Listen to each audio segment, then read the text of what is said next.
Thursday, January 28th. Meditations in a year of high consequence.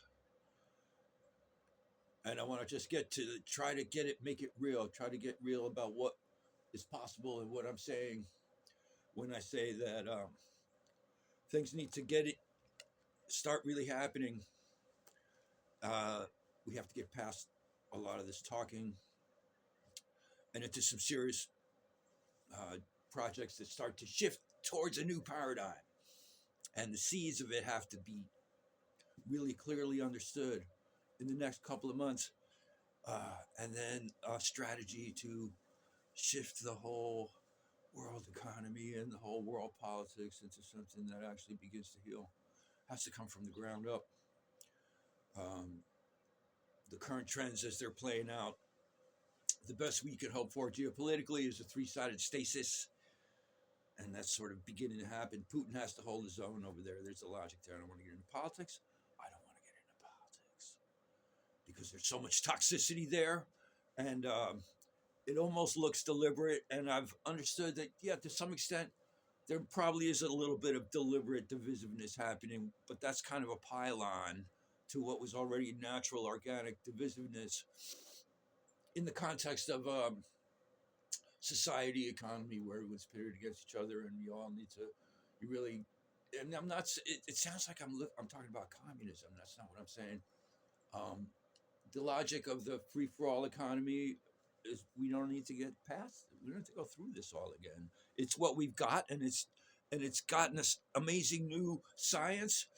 The whole notion that each individual can structure a fantasy life for themselves with their highest aspirations. All this is way beyond what was happening with the tribes. The tribes, however, had it balanced and weren't exceeding their ecological niche, and also pretty much had a wholesome context for their members. And those are things that were happening intuitively, organically then. But now, if we need to, if we hope to balance our planet into a thriving, creative, um, you know, continuing society that really does live up to its promise, you could have all the highest minded versions of what people see. That's why people are mesmerized by the hope scrolling potentially. Now we're getting thrown off by AI. AI is just another one of our amazing accomplishments, and if it's used correctly, if it's used for like advancing science, advancing different things. When you're advancing advertising and you're putting it in the place of learning, and you're putting it in the place of art's an expression.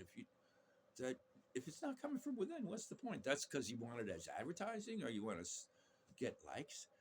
There's ways that the whole, it's not for profit. You see, there's so much divisiveness going on.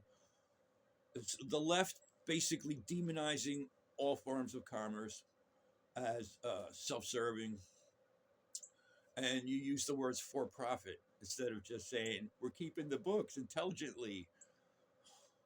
You could have a cooperative venture, and even that one could be for profit, or just reinvesting in the prosperity of the venture. And if the venture is meant to include everyone, but it takes a while to actually work it out. So there's a lot of things that are built in. The divisiveness is sort of intrinsic in how and it's been happening for at least a couple hundred years. And then the class systems are built into the large scale society. Every version of large scale society has created these different classes. It's organically going to happen after you lose track of your family and community. But now we're in a place where it's conceivable to bring it back because we have such a potential for fine-tuned connectivity.